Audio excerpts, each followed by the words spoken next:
بسم اللہ الرحمن الرحیم۔ السلام علیکم۔ جب داریوش سوئم اپنی مخصوص نشست پر بیٹھ گیا تو فوراً ایک منتخب اور قابل اعتماد سالار اس کے پیچھے آ کر کھڑا ہو گیا۔ غالباً وہ اس کی حفاظت کے لیے تھا۔ اس کے ساتھ ہی ایک خادم بھی مؤدب انداز میں کھڑا ہو گیا جو بادشاہ کے لیے پنکھا جلنے لگا تاکہ اسے آرام پہنچایا جا سکے۔ کچھ دیر تک داریوش سوئم خاموشی سے وہاں موجود مجمع کا بغور جائزہ لیتا رہا، جیسے ہر چہرے کو پرکھ رہا ہو۔ پھر اس نے نہایت باوقار انداز میں اپنے سالاروں اور امورا کو نام لے لے کر پکارنا شروع کیا اور انہیں آگے بڑھ کر اپنی مخصوص جگہوں پر بیٹھنے کا حکم دیا۔ پکارے جانے والوں میں اس کا داماد مہرداد اہم سالار رزاسیس لیڈیا کا حامی سپیردار، سواروں کا سالار ہرزن ایران کا سپہ سالار اعلیٰ اور امیر البحر ممنون شامل تھے۔ ان کے علاوہ بھی کئی دوسرے نامور سالاروں اور درباریوں کو بلایا گیا جو ایک ایک کر کے آگے بڑھتے اور ادب سے اپنی نشستیں سنبھالتے گئے۔ جس وقت ممنون کا نام پکارا گیا تو وہ فوراً اپنی جگہ سے اٹھ کھڑا ہوا۔ اس نے ایک لمحے کے لیے کریٹس کی طرف دیکھا۔ اس کی آنکھوں میں ہلکی سی سنجیدگی اور سوچ نمایاں تھی۔ پھر وہ دھیمی آواز میں کہنے لگا، میرے بھائی تم یہیں بیٹھے رہو، میں آگے جا کر دیکھتا ہوں کہ اس نازک موقع پر داریوش سوئم کیا احکامات جاری کرتا ہے۔ یہ کہہ کر ممنون باوقار انداز میں آگے بڑھ گیا۔ داریوش سوئم نے جن امورا، سالاروں اور حاکموں کے نام پکارے تھے وہ سب اس کے قریب جا کر ادب سے بیٹھ چکے تھے۔ دربار کی فضا اب مکمل طور پر سنجیدہ ہو چکی تھی۔ ہر شخص آنے والے حکم کا منتظر تھا۔ اسی لمحے داریوش سوئم نے گہری نگاہوں سے سب کو دیکھا اور نہایت سنجیدہ لہجے میں گفتگو شروع کی۔ مجھے یونانی حکمرانوں کے ارادوں کی مکمل خبر مل چکی ہے۔ فلپ دوم نے بڑی چالاکی اور حکمت عملی کے ساتھ تقریباً تمام یونانی ریاستوں کو اپنے زیر اثر جمع کر لیا ہے۔ اب وہ ان کا حکمران بھی ہے اور سپہ سالار بھی۔ وہ چند لمحے رک کر دوبارہ بولا، جیسے اپنے الفاظ کے اثر کو مزید گہرا کرنا چاہتا ہو۔ ایسا کرنے کے بعد اس نے سب سے پہلا اعلان یہ کیا ہے کہ وہ اپنی طاقت کو مزید مضبوط بنا کر ہماری عظیم مملکت پر حملہ کرے گا۔ اس مقصد کے لیے اس نے پہلا قدم یہ اٹھایا کہ اپنے ایک قابل اور تجربہ کار سالار پارمینو کو ایک بہت بڑا لشکر دے کر روانہ کیا۔ اسے درے دانیال کے اس پار ہماری سرزمینوں پر حملہ کرنے کے لیے بھیجا گیا ہے۔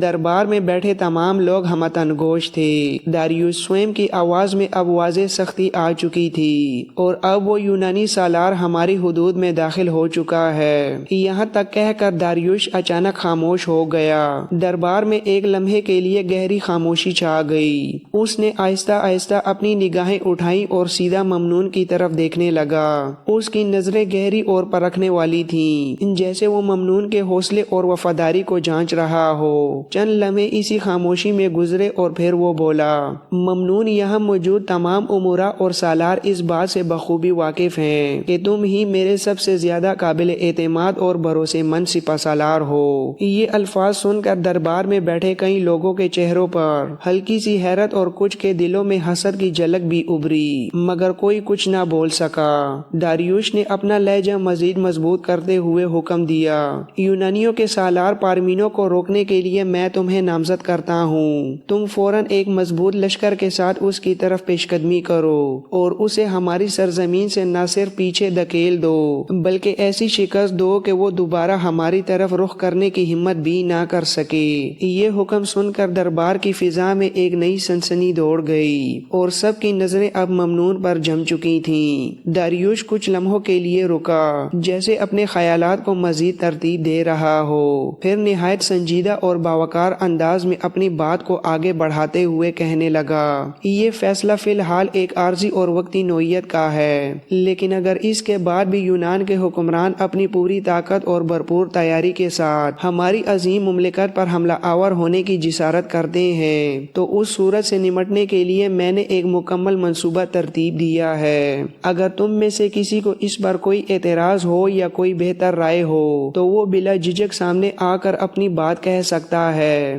دربار میں مکمل خاموشی چھا گئی، کوئی بھی بولنے کی ہمت نہ کر سکا۔ ہر شخص پوری توجہ کے ساتھ داریوش سوئم کی بات سن رہا تھا۔ داریوش نے اپنی بات جاری رکھتے ہوئے کہا، پہلا مرحلہ یہ ہوگا کہ ممنون یونانی سالار پارمینو کے خلاف پیش قدمی کرے گا۔ مجھے پورا یقین ہے کہ ممنون اپنی بہادری اور حکمت عملی سے پارمینو کو شکست دے کر اسے ہماری سرزمین سے مار بھگائے گا۔ وہ ایک لمحے کے لیے رکا، پھر مزید وضاحت کرتے ہوئے بولا، اگر پارمینو کی اس شکست سے سبق سیکھتے ہوئے یونانی حکمران ہماری سلطنت پر حملہ کرنے کا ارادہ ترک کر دیتے ہیں تو پھر ہمارے معاملات حسب معمول چلتے رہیں گے۔ ہر صوبے کا حاکم اپنی اپنی جگہ مستعد اور چوکس رہے گا، جبکہ تمام سالار پہلے کی طرح اپنے لشکروں کی تربیت اور تیاری کا عمل جاری رکھیں گے۔ داریوش کی آواز اب پہلے سے زیادہ مضبوط اور فیصلہ کن ہو چکی تھی۔ لیکن اگر ایسا ہوتا ہے کہ ممنون یونانیوں کے سالار پارمینو کے ساتھ جنگ میں الجھ جاتا ہے اور جنگ طول پکڑ لیتی ہے اور اسی دوران یونان کے حکمران اپنی پوری قوت کے ساتھ ہم پر حملہ آور ہو جاتے ہیں، تو ایسی صورت میں سب سے پہلے ہمارے 3 نامور سالار اپنی اپنی طاقت اور لشکروں کو یکجا کرتے ہوئے یونانیوں کی پیش قدمی کا راستہ روکیں گے اور پوری قوت سے انہیں پیچھے دھکیلنے کی کوشش کریں گے۔ اس کے بعد داریوش نے واضح انداز میں ان ناموں کا اعلان کیا، ان 3 سالاروں میں سب سے پہلا میرا داماد مہرداد ہوگا، دوسرا لیڈیا کا حاکم سپیردار اور تیسرا ہمارا بہادر اور تجربہ کار سالار رزاسس ہوگا۔ یہی تینوں سب سے پہلے دشمن کی یلغار کا مقابلہ کریں گے اور یونانیوں کی راہ روکیں گے۔ اگر یہ تینوں اپنے عزم، بہادری اور حکمت سے یونانیوں کو روکنے میں کامیاب ہو جاتے ہیں، انہیں شکست دے دیتے ہیں اور دشمن کو پسپا ہونے پر مجبور کر دیتے ہیں، تو پھر یہ معاملہ وہیں ختم ہو جائے گا۔ اس نے آخری جملہ نہایت گہرے اور پر اثر انداز میں ادا کیا۔ لیکن اگر خدا نہ خواستہ یہ اپنے مقصد میں کامیاب نہ ہو سکے تو پھر ہم حالات کا بغور جائزہ لے کر کوئی دوسرا اور زیادہ سخت قدم اٹھائیں گے۔ داریوش سوئم کے تمام سالاروں، امراء اور دربار کے سرکردہ افراد نے اس کی پیش کردہ تجویز سے مکمل اتفاق کیا۔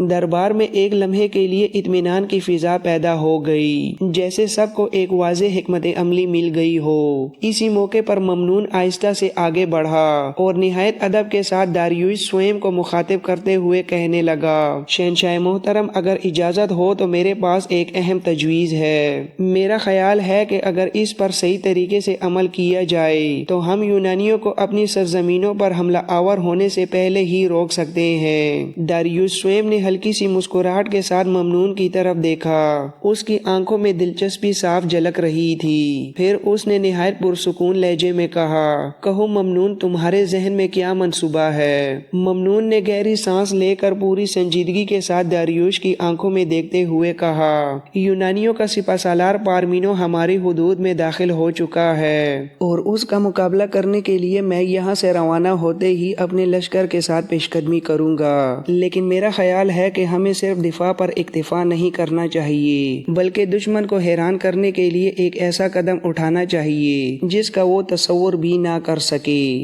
دربار میں موجود لوگ اب پوری طرح ممنون کی باتوں میں کھو چکے تھے۔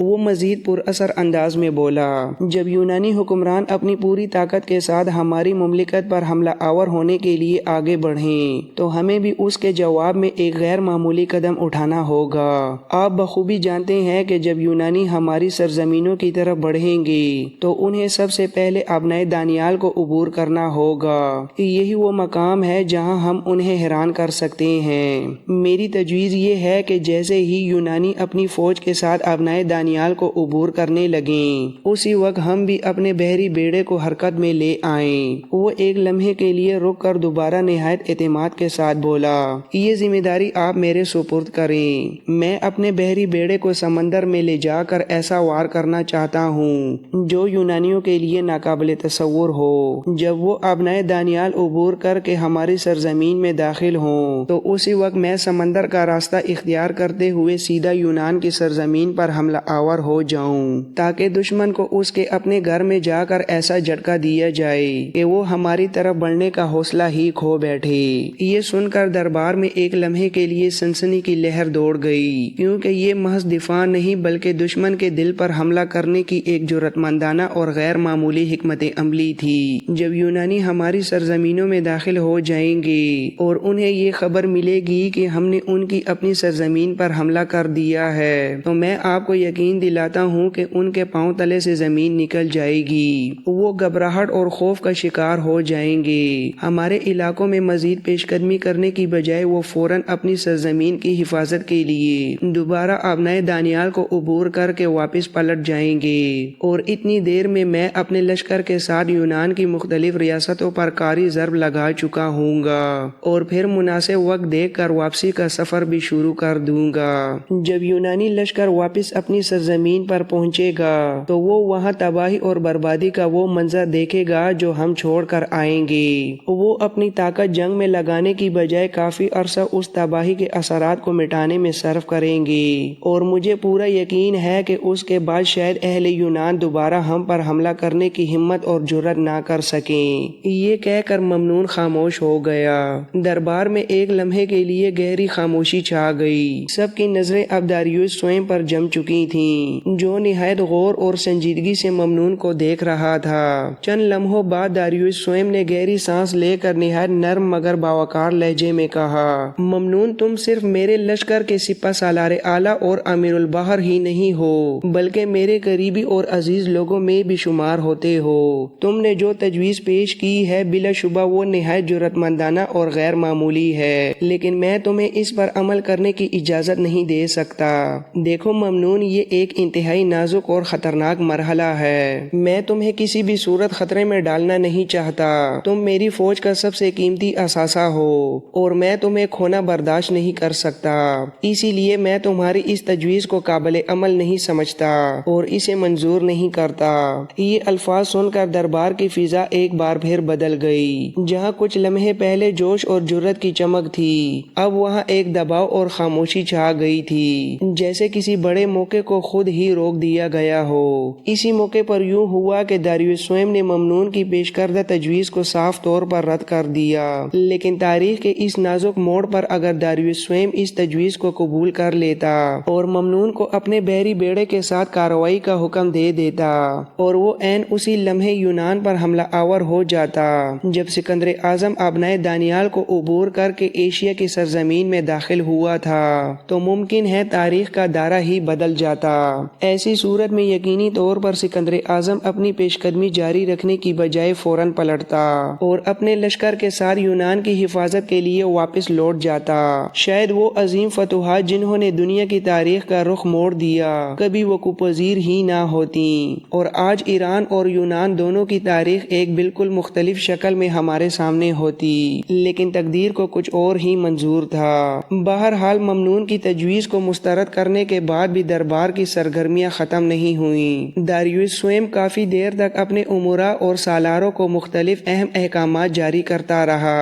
اس نے یونانیوں کے ممکنہ حملے کے پیش نظر جنگی تیاریاں مزید تیز کرنے کی ہدایات دیں۔ خاص طور پر اس نے لشکروں کے لیے رسد، اسلحہ اور کمک کے انتظامات کو مکمل اور منظم بنانے پر زور دیا تاکہ کسی بھی ہنگامی صورتحال میں ایرانی فوج کمزور نہ پڑے۔ ہر پہلو کو باریکی سے دیکھتے ہوئے اس نے جنگی منصوبہ بندی کو آخری شکل دے دی۔ کافی دیر تک وہ اپنے سالاروں اور امراء کے ساتھ اسی موضوع پر گفتگو کرتا رہا، انہیں ہدایت دیتا رہا اور آئندہ کے لائے عمل کو واضح کرتا رہا۔ آخرکار جب تمام اہم معاملات طے ہو گئے تو اس نے سب کو حکم دیا کہ وہ اپنے اپنے علاقوں کی طرف واپس لوٹ جائیں اور دی گئی ذمہ داریوں کو فوراً عملی جامہ پہنائیں۔ یہ کہہ کر اس نے اجلاس کے اختتام کا اعلان کیا، پھر وہ خود بھی اپنی جگہ سے اٹھ کھڑا ہوا۔ اس کی چال میں ہمیشہ کی طرح وقار اور رعب نمایاں تھا، اور اس طرح وہ آہستہ آہستہ اپنے شاہی محل کی طرف روانہ ہو گیا۔ دربار ختم ہو چکا تھا، لیکن آنے والے طوفان کی آہٹ اب ہر دل میں صاف سنائی دینے لگی تھی۔ داریوس سوئم کے رخصت ہونے کے بعد کچھ دیر تک دربار میں موجود تمام لوگ اسی طرح کھڑے رہے جیسے ابھی تک اس کی ہیبت اور رعب کے زیر اثر ہوں۔ جب وہ نگاہوں سے اوجھل ہو گیا اور فضا کا بوجھ کچھ ہلکا ہوا تو آہستہ آہستہ لوگ آپس میں سرگوشیاں کرنے لگے۔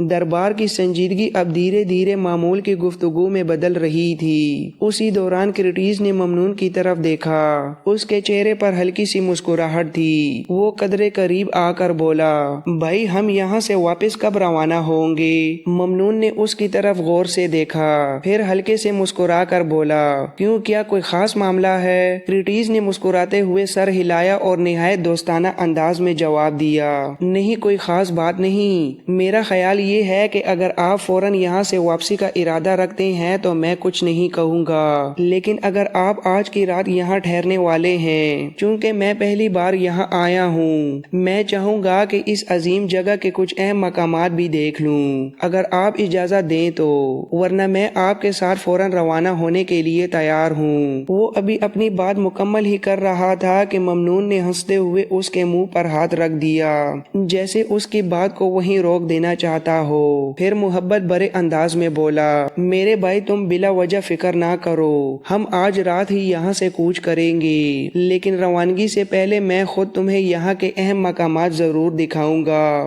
میرا خیال ہے کہ تخت جمشید میں 4 ایسی جگہیں ہیں جو واقعی دیکھنے کے قابل ہیں، اور میں چاہتا ہوں کہ تم انہیں ضرور دیکھو۔